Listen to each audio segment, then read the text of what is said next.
नमस्कार, खबरें जारी न्यूज स्टेज पर मैं हूं आपके साथ मकसूद खान। खबर तो यह है, मैं आज सबसे पहले बात करेंगे मध्य प्रदेश में कोरोना की रफ्तार की। आखिर कैसे और क्यों कोरोना का दायरा बढ़ता जा रहा है, इस पर एक डिटेल रिपोर्ट आपको बताएंगे, आपको समझाएंगे। वहीं कांग्रेस की युवा पीढ़ी को लेकर आखिर असमंजस क्यों है, यह भी आपको बताएंगे। कंफ्यूजन कहां है, इसके अलावा अवैध कॉलोनियों को वैध करने की राह पर आखिर पेच क्या है, मुश्किलें कहां पर आ सकती है, आंकड़ों के साथ एक विश्लेषण रिपोर्ट के जरिए आपके सामने रखेंगे। बात छत्तीसगढ़ की भी होगी, जहां पर छत्तीसगढ़ के 3 शहर महानगरों को कोरोना में कैसे मात दे रहे हैं, यह भी आपको बताएंगे। आज खबर तो यह है।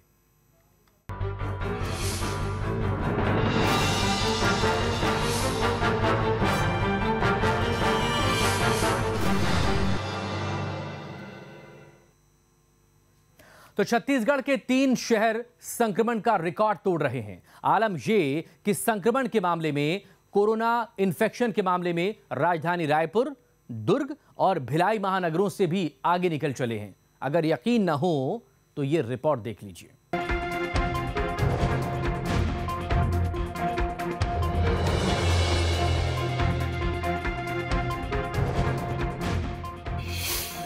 छत्तीसगढ़ के 3 शहरों में संक्रमण ज्यादा, महानगरों से भी आगे निकले 3 शहर। छत्तीसगढ़ में कोरोना की रफ्तार इतनी तेज हो चली है कि अब ट्रेंड से डर लगने लगा। आलम यह है कि प्रदेश के 3 शहर महानगरों से भी आगे निकल चुके हैं। रायपुर, दुर्ग और भिलाई में संक्रमण ज्यादा है। बड़े महानगरों से भी ज्यादा इन शहरों में संक्रमण है। आबादी के लिहाज से भोपाल, नागपुर जैसे शहर भी पीछे हैं। पिछले 5 दिनों के आंकड़े बताते हैं कि 10 लाख की आबादी पर रायपुर में औसतन 414 मरीज मिले। दुर्ग, भिलाई में औसतन 716 लोग संक्रमित हुए। बिलासपुर में 5,50,000 आबादी पर 150 लोग पॉजिटिव हुए। तो वहीं जबलपुर में 15 लाख की आबादी पर 156 संक्रमित हुए। इंदौर में 30 लाख आबादी पर 500 संक्रमित मिले। भोपाल में 20 लाख की आबादी पर 380 लोग संक्रमित हुए। दिल्ली में 2 करोड़ 90 लाख की आबादी है और इस पर औसतन 1515 लोग संक्रमित मिले। यानी आंकड़े बताते हैं कि 5 दिन में दुर्ग में भोपाल से डबल मरीज मिले। तो वहीं नागपुर की तुलना में दुर्ग में 25% ज्यादा मरीज मिले। यानी रायपुर, दुर्ग और भिलाई ने बड़े शहरों को भी मात दे दी। स्वास्थ्य विभाग की सबसे बड़ी चिंता दुर्ग को लेकर ही है, क्योंकि जिस तरह से संक्रमण की दर बढ़ रही है वो खतरे की घंटी है। फिलहाल सरकार सख्ती से ही काम चलाना चाह रही है। लॉकडाउन को अंतिम विकल्प माना भी जा रहा है। बिल्कुल सही बात है कि दुर्ग में उसके बाद रायपुर में, कुछ बेमेतरा के इलाके में कोरोना के संख्या में, जो कोरोना पीड़ित है उसकी संख्या में वृद्धि हुई है।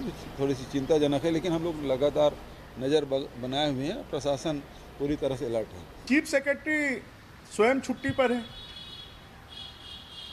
तो उनकी जगह पर किसी को उन्होंने जिम्मेदारी दी है कि उन्होंने जिम्मेदारी नहीं दी, और ये 3 जिलों की बात कर रहे हैं।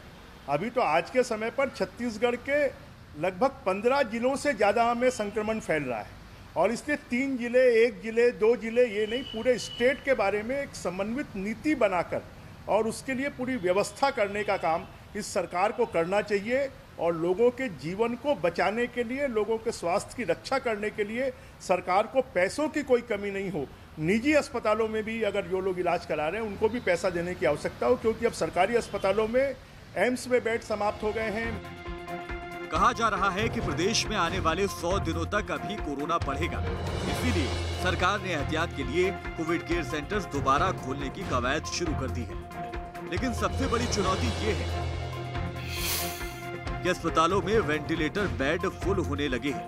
रायपुर के 2 बड़े अस्पतालों में बेड भरते जा रहे हैं। एम्स और अंबेडकर अस्पताल में 2 वेंटिलेटर बेड फुल हो चुके हैं। एक परेशानी ये भी है कि इस बार कोरोना चकमा दे रहा है। जानकार बताते हैं कमर या शरीर में दर्द कोरोना के लक्षण हो सकते हैं। 4 से 5 दिन से सुस्ती, कमजोरी आ रही है, तब भी कोरोना हो सकता है। इन लक्षणों की अनदेखी जान पर भारी भी पड़ सकती है। कहा तो ये भी जा रहा है कि कोरोना के बदले लक्षण की वजह से लोग कंफ्यूज हो रहे हैं, इसीलिए जांच में देरी हो रही है और मरीजों की स्थिति बिगड़ती जा रही है। छत्तीसगढ़ में कोविड-19 के आंकड़े अब भयावह हो गए हैं। रायपुर, दुर्ग और बेमेतरा के हालात ये हैं कि अब आईसीयू बेड्स तक नहीं मिल पा रहे हैं। हालांकि मुख्यमंत्री भूपेश बघेल का दावा है कि चीफ सेक्रेटरी की अध्यक्षता में जो कमेटी बनी है वो जल्द से जल्द इन जिलों के लिए अलग से नियम बनाने जा रही है और अलग से मॉनिटरिंग भी की जा रही है। लेकिन जो स्थिति नजर आ रही है वो बताने के लिए बेहद साफ है कि हालात बद से बदतर होते जा रहे हैं। न्यूज स्टेट के लिए सूर्यकांत के साथ रायपुर से आदित्य नामदेव। छत्तीसगढ़ में लगातार कोरोना के नए संक्रमितों का आंकड़ा रिकॉर्ड बना रहा है। बहरहाल अब इसमें खबर तो यह है कि 21 से 30 साल के लोग ज्यादा संक्रमित हो रहे हैं। इस बार 10 दिन में 21 से 30 साल के 794 सक्रिय केस हैं, एक्टिव केस हैं। इस उम्र के लोग बाहर ज्यादा निकलते हैं और इसके साथ ही लापरवाही भी यही लोग ज्यादा कर रहे हैं। अगर आगे भी इसी तरह की लापरवाही रही तो खतरा और भी बढ़ेगा।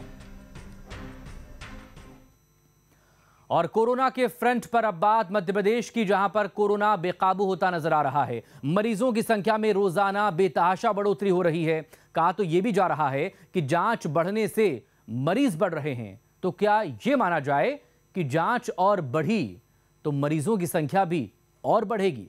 अगर ऐसा हुआ तो इसका मतलब यह साफ है कि प्रदेश में कोरोना संक्रमण की जो चेन है वो लंबी हो चुकी है। रिपोर्ट।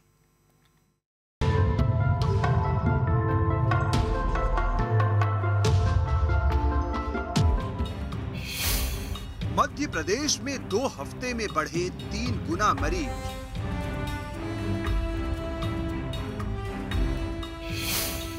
जांच और बढ़ी तो और बढ़ेंगे संक्रमित। मध्य प्रदेश में कोरोना की जो रफ्तार है वो अच्छे संकेत नहीं है। अगर अभी भी बेपरवाही जारी रही तो फिर कोरोना के कहर से बचना मुश्किल हो सकता है। ये बेपरवाही का ही नतीजा है कि सिर्फ 15 दिनों में कोरोना ने प्रदेश को पूरी तरह से अपनी गिरफ्त में ले लिया। आपको जानकर हैरानी होगी, सिर्फ 2 हफ्ते में रोजाना संक्रमितों की संख्या 3 गुना बढ़ गई। 12 मार्च को 675 संक्रमित मिले थे। 26 मार्च को संक्रमितों की संख्या बढ़कर 2091 हो गई। 26 मार्च की तुलना में 11 गुना ज्यादा मरीज मिले। सक्रिय मरीजों की संख्या अब 12,000 के पार हो गई है। इनमें से 70% मरीज होम आइसोलेशन में है, जबकि 30% मरीज अस्पतालों में भर्ती है। इंदौर, भोपाल, जबलपुर में ज्यादा संक्रमित मिल रहे हैं। हालांकि कहा यह भी जा रहा है कि जांच बढ़ने से मरीजों की संख्या बढ़ रही है। मौजूदा समय में 33,780 जांच करने की क्षमता है, लेकिन दिक्कत ये है कि इतने सैंपल नहीं आ रहे हैं, जिससे क्षमता से कम जांच हो रही है। यानी कहीं ना कहीं लोग भी जांच कराने में कोताही कर रहे हैं। माना जा रहा है कि अगर जांच और बढ़ी तो आने वाले दिनों में मरीजों की संख्या और बढ़ सकती है। ये तो सरकार की लापरवाही एवं निकम्मापन था कि उन्होंने उठाकर 50 कोविड सेंटर बंद कर दिए। इसीलिए इस प्रदेश की जनता भी बेचारी कंफ्यूजन में रही कई दिनों तक कि कोरोना है अथवा नहीं है। जब सरकार खुद 50 कोविड सेंटर बंद कर देगी, और आज आप देखें क्या दमोह में कोरोना नहीं है, दमोह में उपचुनाव चल रहा है, क्या बंगाल में कोरोना नहीं है, क्या असम में कोरोना नहीं है, लेकिन ये भारतीय जनता पार्टी की सरकारों ने कोरोना का पूरी तरह से राजनीतिकरण कर दिया है। सबसे बड़ी बात देखिए, जनता ने पूर्ण सहयोग दिया है। दिवाली भी सादगी से मनाई, रक्षाबंधन भी सादगी से मनाया, दशहरा भी सादगी से मनाया। अब बेचारी जनता होली के दिन भी लॉकडाउन का सामना करेगी। तो ये कहीं ना कहीं सरकार की एक बहुत बड़ी विफलता है। देखिए, आगे ट्रेंड क्या बने इसमें जनता ने सोचना है। सरकार ने सतर्कता, सावधानी और सख्ती सब पर अमल करना तेजी के साथ में शुरू किया है। नागरिकों को भी चाहिए कि वो मास्क लगाएं, सोशल डिस्टेंसिंग अपनाएं, हाथ बार बार धोएं, क्योंकि इसका दूसरा कोई उपाय नहीं है। बड़े से बड़े पद पर बैठा व्यक्ति हो या सामान्य नागरिक, कोरोना किसी को नहीं बख्शता, इसलिए हमें वो प्रोटोकॉल अपनाना ही होगा। प्रदेश में किस शहर में कितने सक्रिय मरीज हैं और मौत कितनी हुई है, इस पर नजर डालें तो 26 मार्च तक सबसे ज्यादा सक्रिय मरीज भोपाल में हैं। इसके बाद इंदौर और उसके बाद जबलपुर में एक्टिव मरीज हैं। प्रदेश में मरीजों का ग्राफ किस कदर बढ़ रहा है, इस पर नजर डालें तो 13 मार्च को 743 मरीज मिले थे। 14 मार्च को 997, 15 मार्च को 817, 16 मार्च को 832, 17 मार्च को 917, 19 मार्च को 1308, 21 मार्च को 1348, 22 मार्च को 1502, 23 मार्च को 1712, 24 मार्च को 1885। अंदाजा लगा लीजिए कि मरीजों की रफ्तार कितनी तेजी से बढ़ रही है। अब जरा संक्रमण दर के बारे में भी आप जान लीजिए। 25 मार्च 2020 में संक्रमण की दर 6.67% थी। अप्रैल 2020 में 6.28%, मई 2020 में 4.33%, जून में 2.78%, जुलाई में 4.52%, अगस्त में 5.27%, सितंबर में 9.74%, अक्टूबर में 4.81%, नवंबर में 4.25%, दिसंबर में 4%, जनवरी 2021 में 1.56%, लेकिन मार्च में संक्रमण की दर 4.47% हो गई। आपको जानकर हैरानी होगी कि अकेले भोपाल में 26 दिन में 5000 से ज्यादा मरीज मिले। कमोबेश इंदौर की भी यही हालत है। आशंका जताई जा रही है कि आने वाले दिनों में कुछ दिनों तक ऐसा ही ट्रेंड रह सकता है। ट्रेंड में बदलाव तभी दिखेगा जब लोग गाइडलाइंस का सख्ती से पालन करेंगे। मध्य प्रदेश में कोरोना संक्रमण खत्म होने का नाम ही नहीं ले रहा है। अगर हम 2 हफ्तों की बात करें तो पिछले 2 हफ्तों में मध्य प्रदेश में करीब 3 गुना कोरोना के मरीजों की संख्या में बढ़ोतरी दर्ज की गई है। यानी कि जांच का दायरा बढ़ाया गया है तो वहीं मरीजों की संख्या में भी इजाफा होने लगा है। अब सवाल ये उठता है कि अगर इसी तरह से मध्य प्रदेश में संक्रमित मरीजों का आना चलता रहा तो आने वाले दिनों में मध्य प्रदेश के अंदर मरीजों की संख्या काफ़ी ज़्यादा हो जाएगी, जिसके लिए शासन प्रशासन को काफ़ी व्यवस्थाएं करनी पड़ेंगी।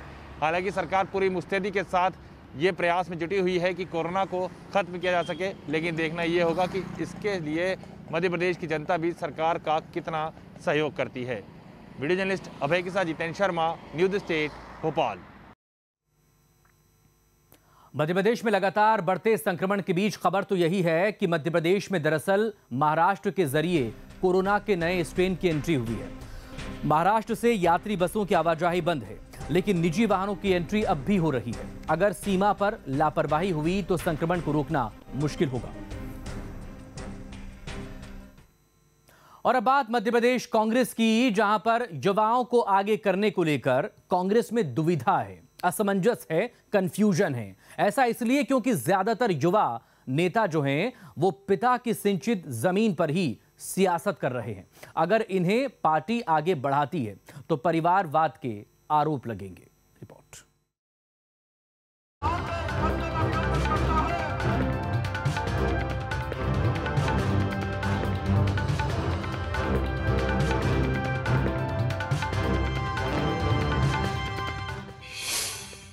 युवाओं को आगे बढ़ाने में असमंजस, बड़ी दुविधा में दिख रही है कांग्रेस। बयानों में बड़ी बड़ी बातें करने वाली कांग्रेस नए नेतृत्व को कमान देने में कंजूसी ही करती रही है। अब इसके पीछे वजह जो भी हो, लेकिन कहा तो यही जा रहा है कि कांग्रेस मौजूदा युवाओं को आगे करने में खुद दुविधा में है। अब सवाल है कि आखिर इसकी चर्चा क्यों हो रही है। तो दरअसल सिंधिया के जाने के बाद भी कई युवा चेहरे मौजूद हैं। जीतू पटवारी को छोड़कर सभी पिता की विरासत संभाल रहे हैं। युवा चेहरों को आगे लाने पर वंशवाद के आरोप लगेंगे। ज्यादातर युवा नेता पिता की छत्रछाया में ही आगे बढ़े। अपने दम पर किसी ने सियासी जमीन तैयार नहीं की है। अगर पार्टी आगे लाती भी है तो संगठन को फायदा शायद ही मिल पाए। इसलिए कहीं न कहीं पार्टी नई पीढ़ी को नेतृत्व थमाने को लेकर असमंजस में है। कांग्रेस की चिंता इसलिए है क्योंकि बीजेपी अपनी नई टीम तैयार करने में जुटी है। अगर कांग्रेस में और देरी हुई तो 2023 में जीत की राह मुश्किल हो सकती है। कांग्रेस बहुत बढ़िया सामंजस्य बना के चलती है।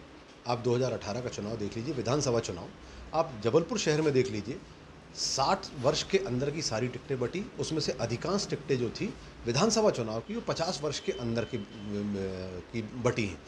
इसके अलावा अभी जो चुनाव जो आने वाले थे, इन चुनावों में भी देखिए कांग्रेस पार्टी ने जो लगभग अपनी लिस्ट या जो पैनल बनाए थे, जो ऐसे दिखते थे कि ये संभावित प्रत्याशी हैं, उनमें से अधिकांश युवा थे। हम जो हमारे बुजुर्ग नेता हैं या हमारे वरिष्ठ नेता हैं, उन नेताओं का मार्गदर्शन और उनकी उपस्थिति दर्ज में हम लोग कहीं कमी नहीं छोड़ते, परंतु युवाओं को ज़्यादा से ज़्यादा मौका देना यह तो कांग्रेस पार्टी ही करती आई है शुरू से ही। देखिए, जब कांग्रेस युवाओं को आगे लाने की बात करती है तो फिर उसमें वंशवाद चालू हो जाता है। युवा के नाम पर जो स्थापित नेता है कांग्रेस के, वो अपने पुत्रों को लेकर के चले आते हैं और वंशवाद प्रारंभ हो जाता है। तो कांग्रेस का युवाओं के प्रति ध्यान देना या युवाओं को आगे बढ़ाने का जो एक नारा है वो जाके समाप्त हो जाता है वंशवाद पे। कांग्रेस ने न कभी युवाओं के विकास की ओर ध्यान दिया, न अपने वरिष्ठों को कभी सम्मान दिया। एक ही परिवार, एक ही वंश, एक ही नेतृत्व कांग्रेस पे लदर है। इस पर कांग्रेस चली आई है। तर्क भले ही दिए जा रहे हैं, लेकिन कांग्रेस की स्थिति किसी से छिपी नहीं है।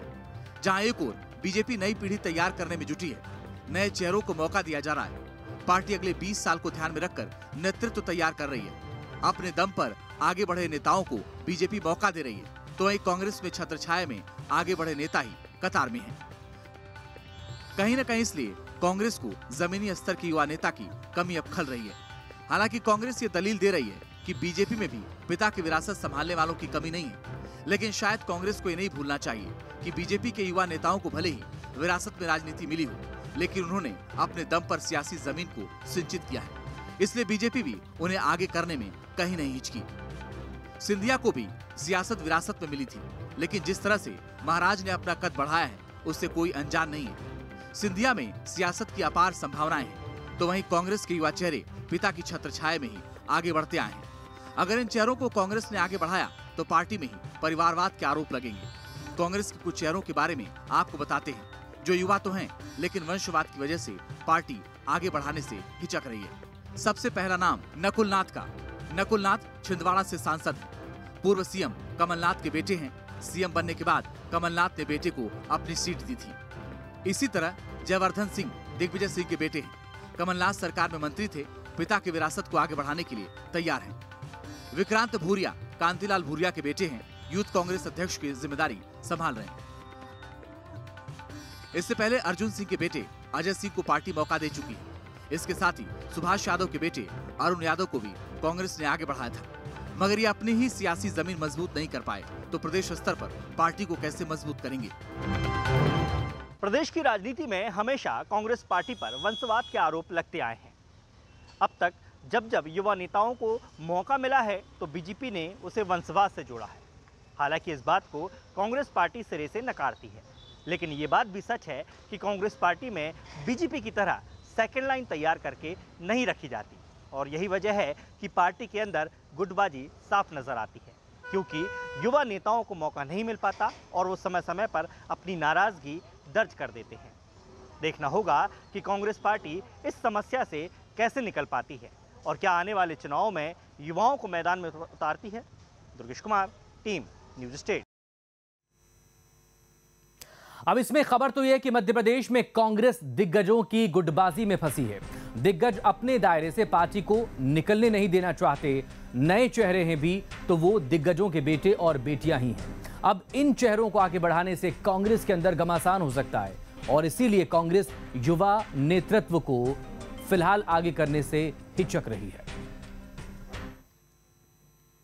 इधर मध्य प्रदेश में अब अवैध कॉलोनियों के भी अच्छे दिन आने वाले हैं, क्योंकि सरकार ने इन्हें नियमित करने की प्रक्रिया में दरअसल अपने कदम आगे की तरफ बढ़ा दिए हैं। अब इन अवैध कॉलोनियों के वैध होने की राह में पेच क्या हो सकते हैं, और वैध होने के बाद आखिर यहां रहने वाले लोगों को क्या सहूलतें मिलेंगी, इस रिपोर्ट में।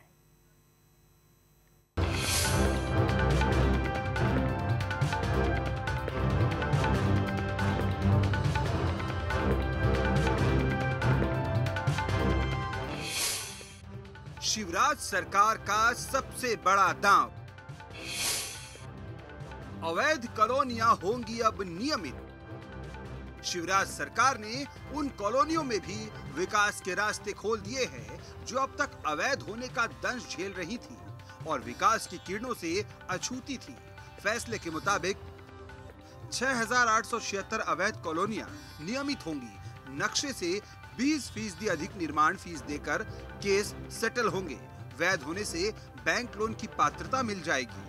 निकायों के जरिए सड़क, बिजली और पानी जैसी सुविधाएं मिल सकेंगी। यानी जिन कॉलोनियों में जनप्रतिनिधि चाहकर भी काम नहीं करा पाते थे, अब वहां सरकारी फंड से विकास के काम होंगे। इससे जनता को फायदे तो होंगे ही, इसके साथ ही जनप्रतिनिधियों को भी सहूलियत होगी, क्योंकि पहले अवैध होने की वजह से मांग उठने पर भी स्थानीय प्रतिनिधियों के हाथ बंधे होते थे। माना जा रहा है कि शिवराज सरकार ने एक पंथ से दो काम किए हैं। पहले तो जनता खुश हो जाएगी, दूसरा ये कि जनप्रतिनिधियों की धर्म संकट भी अब दूर हो जाएगी। ये चीज भारतीय जनता पार्टी के घोषणा पत्र में भी थी चुनाव से पहले कि प्रदेश के अंदर जो अवैध कॉलोनियां हैं उन कॉलोनियों को वैध किया जाएगा, क्योंकि कॉलोनियां बन गई, उसमें लाखों लोग आज बास कर रहे हैं पूरे प्रदेश के अंदर, और निश्चित तौर पर उन लाखों लोगों को हटा नहीं जा सकता है। अब कोई ऐसा नियम बनाया जाए जिससे अवैध कॉलोनियाँ वैध हो जाएं, और जिससे दो चीज़ होंगी, एक तो राजस्व हमारा बढ़ेगा, ठीक है ना, दूसरा जो लाखों परिवार हैं उनके सिरों पर जो साया बना रहता है कि कब हमारा हटा दिया जाएगा, कब तोड़ दिया जाएगा, वो बेचारे शंका में जीते हैं पूरे प्रदेश भर के लोग जो अवैध कॉलोनी ले रहे हैं। देखिए, जब भी चुनाव आते हैं भारतीय जनता पार्टी किसी न किसी नए जुमले के साथ समाज में आती है, एक नैरेटिव स्थापित करने का प्रयास करती है। ये जुमला वो पूर्व में भी फेंक चुके हैं, उसके बाद ये नियमितीकरण जो है अवैध हो गया, कानूनन रूप से इसकी स्वीकार्यता नहीं थी। फिर से दोबारा से चूँकि इलेक्शन आ गए हैं, इलेक्शन सामने है, तो जनता को प्रलोभन देने का प्रयास कर रहे हैं। उन्हें लगता है कि जनता की शॉर्ट मेमोरी है। अब सवाल ये है कि नया नियम कैसा होगा और उसके लिए सरकार को क्या करना होगा। तो बताया जा रहा है कि नगर पालिका विधि विधेयक अध्यादेश के जरिए लागू होगा। पहले अवैध कॉलोनियों की कट ऑफ डेट दिसंबर 2016 थी।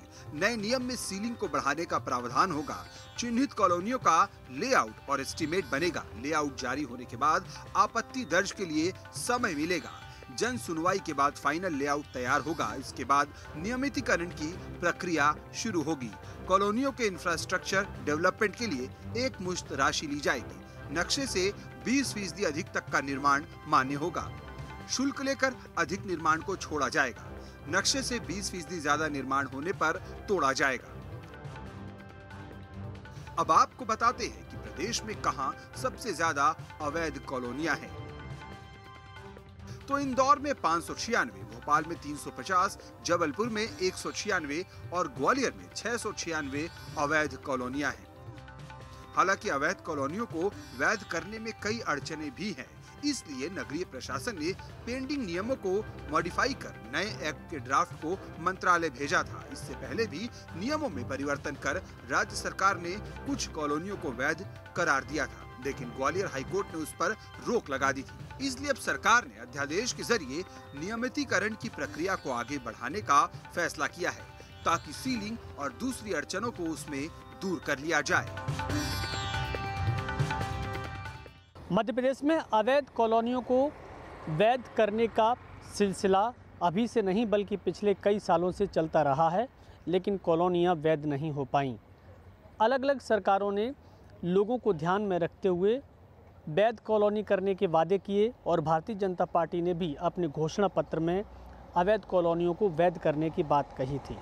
अब कैबिनेट में फैसला हो गया है कि कम से कम लोगों को एक ऐसी राहत दी जाए जिससे कॉलोनियाँ वैध हो जाएं और उन्हें सुख सुविधाएं मिलने लगें। हालांकि सरकार की ये एक अच्छी पहल कही जा सकती है, लेकिन कांग्रेस को इसमें सियासत इसलिए नज़र आ रही है क्योंकि आने वाले दिनों में नगरीय निकाय के चुनाव होंगे और इसीलिए विपक्ष इसे महज एक घोषणा तक ही करार दे रहा है।